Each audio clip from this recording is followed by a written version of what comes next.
Well, we're a bit under construction right now at the studio gardens. Steve and all the ambassadors are really busy getting things planted for the spring. But we wanted to show you some of the theme gardens here so you kind of get the ground zero look of them.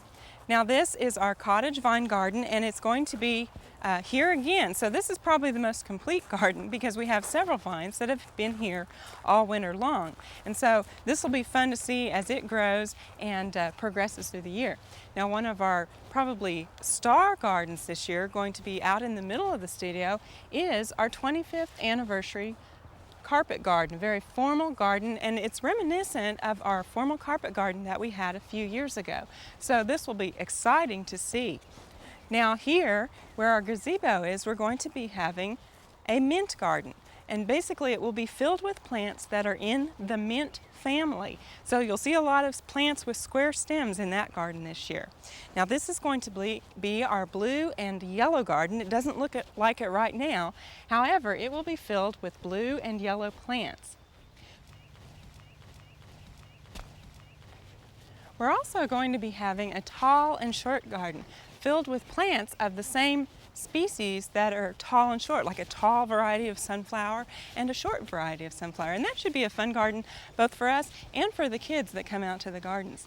Now here around our barn and underneath the arbor and along the deck, we're going to be showcasing pots with pizzazz. We're going to be showing different plant combinations in pots and also different types of planting containers that you can use on your own deck or patio. So that's going to be a really fun one because we're going to be doing some crafts with pots as well as planting things into them. Well, this year we're going to add another herb garden to our formal herb garden area. This is going to join our medicinal herb garden and our culinary herb garden that are already established. Now the herb garden that we've picked for this year is the textile garden.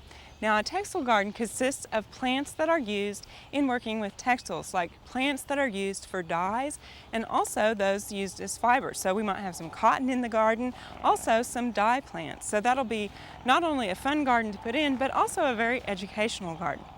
Now this is the third season for Steve's Rock Garden, and you can see it is beautiful, and spring is one of the peak times for this garden. The bulbs are blooming now and they're already starting to fade, but we have a lot of flowers coming along that look absolutely beautiful.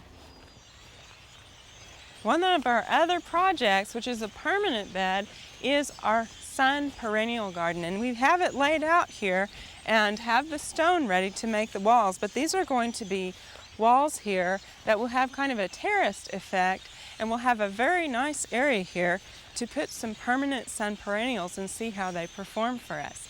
Well, as you can tell, we've got a lot of projects going on here at Oklahoma Gardening, and it's going to be a very busy spring, but it'll be fun to come back and see how things progress. We hope you've enjoyed this classic from the Oklahoma Gardening Vault. Remember, even though these tips and techniques are timeless, there's always something new to learn in the world of gardening. By subscribing to both Oklahoma Gardening and OK Gardening Classics, you'll have access to a wealth of gardening knowledge, both classic and contemporary.